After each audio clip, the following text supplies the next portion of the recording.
Bon, Philippe, bonjour. Bonjour Xavier. Merci d'accepter cette interview et j'ai envie de commencer par le traditionnel. Qui es-tu et qui est ta belle entreprise Cosea? Alors, je me suis présenté en étant Philippe Leroy du Médoc. En plus clair, en fait, je suis docteur en pharmacie. Donc, j'ai bossé dans l'industrie pharmaceutique avant de créer mon entreprise en 2006. Et avec toujours un versant assez technologie, informatique, web, depuis finalement mes premières années de lycée. Et donc aujourd'hui, mon entreprise, en fait, eh bien, elle aide le pharmacien qui a des patients impatients à Hmm. amener ses patients, la pharmacie chez ses patients. Donc en fait, on développe des solutions digitales de vente en ligne, de click and collect, de réseaux sociaux également. Enfin bref, tous les outils qui permettent aujourd'hui de collaborer avec son patient ou son client. Ça dépend comment on le considère. Bon, très bien. Tu as envie de nous dire en deux mots, ça représente combien de chiffre d'affaires, combien de personnes, depuis combien de temps? Alors, l'entreprise fait à peu près 11,5 millions de chiffre d'affaires et avec 22 personnes. Voilà, Bon. 22 personnes qui représentent un peu tous les métiers de notre entreprise. Ça va du développeur à l'assistant commercial, au gestionnaire de tiers payants. Donc, c'est un truc un peu technique. Donc, et jusqu'au marketing. Donc, on intègre un peu les différentes fonctions des entreprises. Donc, on est complètement autonome. Bon. Donc pour moi, ça veut dire belle entreprise, belle personne morale, puisque c'est plutôt notre vision des choses de dire personne morale plutôt qu'entreprise. Donc ça veut dire beau succès, ton succès. Et du coup, quand nous parlons de succès, qui est la première personne à laquelle tu penses quand nous parlons succès? Alors, je sais qu'elle est assez décriée, mais je pense très souvent à Elon Musk, en fait, Et- ok. dans la notion de succès, puisque finalement, il entreprend là, on ne l'attend pas. Et il a réussi des trucs de dingue, envoyer des Mhm. gens, enfin le projet d'envoyer des gens sur Mars, le fait d'avoir créé des fusées qui reviennent également sur Terre, des voitures électriques, enfin bref, tout ce que les gens disaient, mais jamais il y arrivera, il est complètement fou, il se mêle de notre métier, et finalement en le réinterprétant, mais il le réussit plutôt bien. Bon, et comment toi aussi, suivant ton modèle, ton mentor, peut-être, tu as été complètement fou quelque part dans ta vie d'entrepreneur, même à ton échelle. Alors, dans ma vie d'entrepreneur, quand elle a démarré, que j'ai fait le choix d'être entrepreneur, Hmm. mes collègues de l'époque me disaient, mais tu es fou, tout marche très bien, tu as tout réussi dans l'entreprise et tu pars quand tu vas récolter aujourd'hui les fruits de tout ce que tu as semé. Et Hmm. je leur disais, bah, justement, c'est le meilleur moment pour partir et pour créer sa boîte, puisque Bon. je n'ai pas à rougir du passé et j'ai plutôt justement envie de réécrire une nouvelle page qui est la mienne. Bon, ta folie, c'est d'écrire un livre page à page. Exactement. Finalement ce lâcher prise, cette prise de risque, de se dire à un moment donné, bah, je recommence tout et Hmm. je me réapproprie un sujet et j'invente ou je réinvente quelque chose et j'y vais, Bon. quoi. J'y vais. Donc je pense que chaque entrepreneur a un peu cette part de prise de risque et de folie qui doit être mesurée, mais qui est absolument nécessaire, à mon avis. Et en même temps, nous avons eu une période qu'on pourrait dire un petit peu compliquée pour certains et peut-être pas pour d'autres d'ailleurs. Donc, tu l'as vécu comme tous les chefs d'entreprise. Tu pourrais nous parler d'une ou deux mesures que tu as prises pendant cette fameuse période pandémie? Oui, alors, bon, la première mesure qui allait des deux sources, mais c'est d'avoir toute l'équipe qui était en télétravail.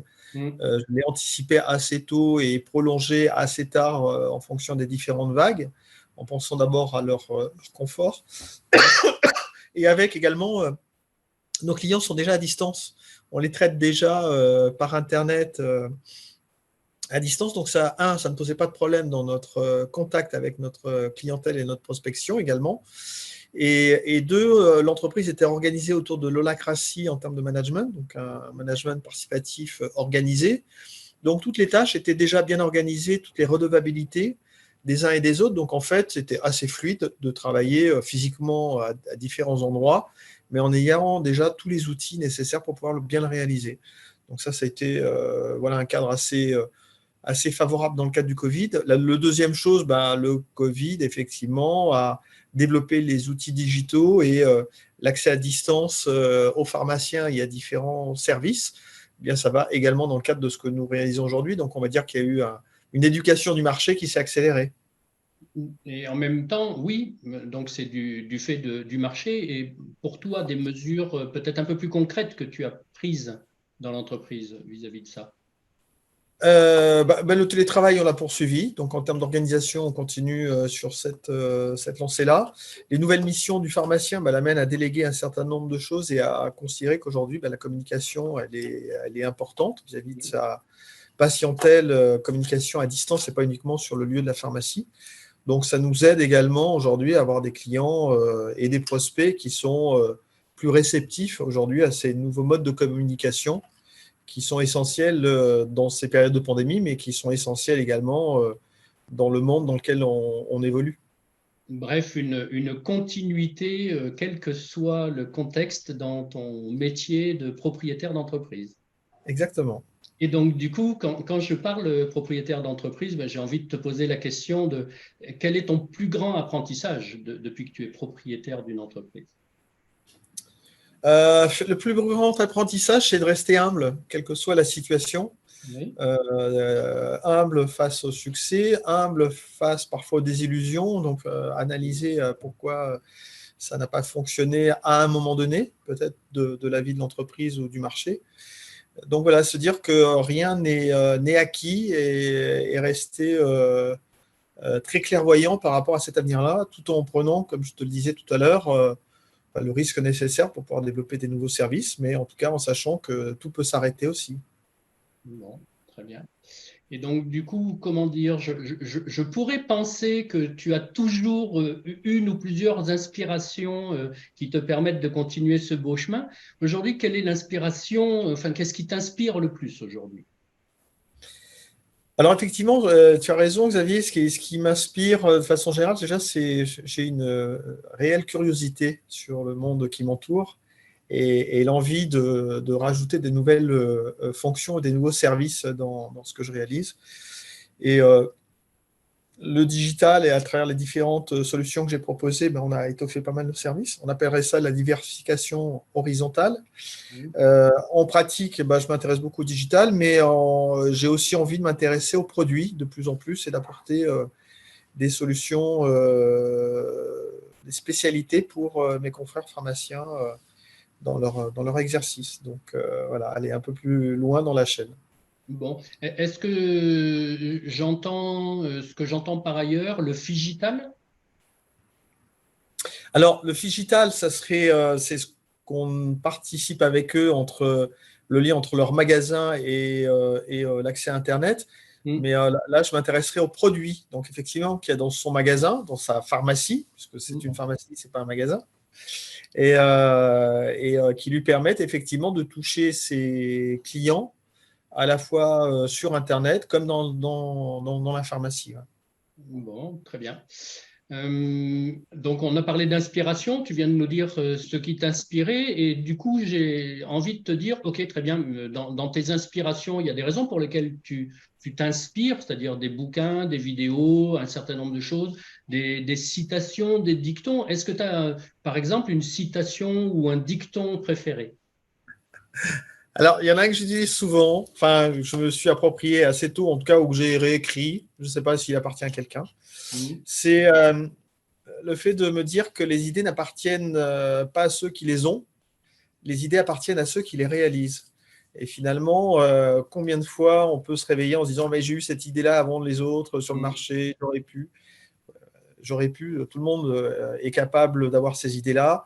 Et je dirais, plus elle est partagée par du monde, plus on est aussi dans un système de réassurance, en se disant, finalement, je ne suis pas le seul à penser comme ça, donc c'est a priori plutôt une bonne idée. Oui. Et entre l'idée et la réalisation, là, par contre, il y a un vrai chemin. Donc, c'est être capable de l'orchestrer, de la mettre partir d'un rêve et devenir une réalité.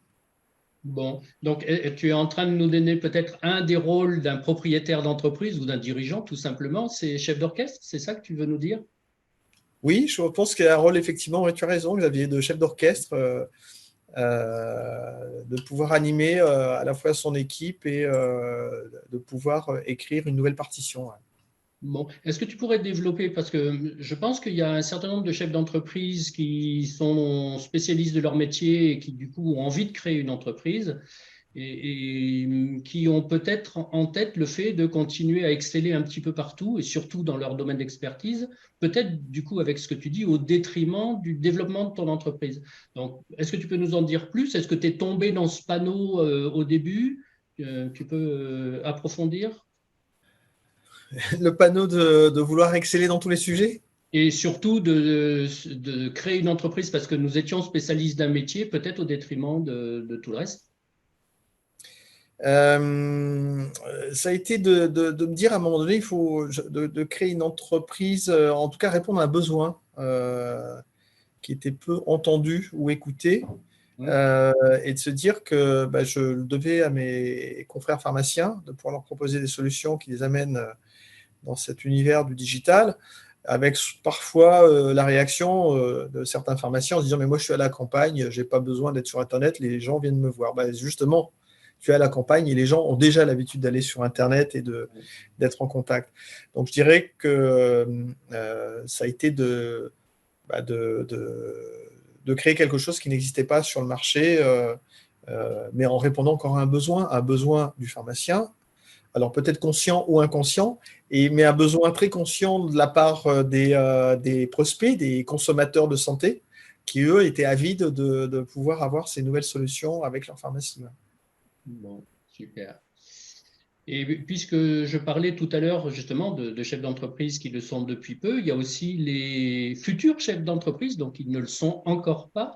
Et ça pourrait être intéressant que ton témoignage puisse peut-être permettre à certains de passer le pas en se disant, tiens, grâce à Philippe, j'ai 2, 3 trucs qui me font dire que moi aussi, je peux passer le pas. Et qu'est-ce que tu dirais à ce genre de personnes qui envisageraient de se lancer dans les affaires ou même qui, sans toi, n'auraient même pas envisagé de se lancer dans les affaires? Je dirais c'est d'arriver à faire, de pouvoir se réaliser dans quelque chose qu'on a envie d'écrire, de créer. D'abord, je pense qu'il faut aimer les gens aussi. J'ai une équipe et je pense que la relation humaine, dans mon métier en tout cas, elle est extrêmement importante également, de pouvoir du coup également écrire une feuille de route sur laquelle il y ait une qualité de vie et de travail au-delà de ce qu'on produit. Donc c'est comment on rend le système plus intelligent pour que finalement l'ensemble de l'équipe en bénéficie et on se retrouve voilà, super content de ce qu'on fait ensemble. La deuxième chose, je dirais que quand on décide de se mettre à son compte, de devenir entrepreneur, et quand on a été salarié, c'est difficile de revenir salarié. Donc, il faut bien réfléchir à ce paradigme, puisqu'en fait, une fois qu'on y a goûté, on ne peut plus s'en passer. Donc, comment tu fais? C'est addictif. Addictif. Alors, justement, quels sont les 3 points qui te rendent addict au métier de chef d'entreprise, propriétaire d'entreprise? Eh bien, c'est pouvoir partager ma vision, la vision de l'entreprise avec l'ensemble de l'équipe. Donc, de pouvoir dire finalement, il n'y a pas de plafond de verre, on peut y aller, tout nous est permis. La deuxième chose, c'est effectivement cette relation humaine avec l'ensemble de l'équipe et puis avec nos clients aussi, c'est de se dire qu'on écrit quelque chose ensemble parce qu'on a envie de l'écrire. Et c'est d'abord du plaisir qu'on doit retrouver à travers tout ça. Et voilà, quoi, c'est déjà pas mal. C'est déjà pas mal. J'aurais aimé finir par que tu donnes envie à tout le monde, de travailler avec Cosea. Donc, au-delà du roi du Médoc, c'est déjà sympa puisqu'il y en a d'autres qui disent je travaille dans la pharmacie. Donc, tu as déjà passé un niveau qui donne un peu plus envie que tous les gens qui disent je suis pharmacien ou je suis chirurgien dentiste ou je travaille avec une pharmacie. Allez, qu'est-ce qu'il y a de, j'allais dire, fondamental chez Cosea, d'original, d'unique, qui donne envie de travailler avec cette belle structure? Alors, ce qu'on a développé à travers nos différentes propositions avec la pharmacie, ça a été de leur dire D'abord, les tâches rébarbatives qui n'apportent pas de la valeur ajoutée à la pharmacie, eh bien, il faut nous les confier pour vous libérer sur des nouvelles missions. En plus, la pharmacie évolue beaucoup, donc des nouvelles missions aujourd'hui qui sont au contact de leur patientèle. Et sur le deuxième sujet, avec ce contact de la patientèle, comment aujourd'hui on peut avoir un prolongement virtuel de la pharmacie, finalement, chez tout un chacun, avec les réseaux sociaux, avec également des propositions de vente en ligne ou de réservation d'ordonnance. Enfin, comment on facilite finalement également cette vie-là, quoi. Bon, très bien. Merci Philippe pour ce temps que tu nous as accordé et pour, j'espère, avoir donné envie, lorsque les gens pourront regarder cette vidéo, avoir donné envie à d'autres de suivre à peu près le même chemin ou de prendre 2, 3 petits points chez eux et de l'exploiter. Merci pour tout ça. Merci Xavier de ton accueil. Le meilleur coach. Salut Philippe.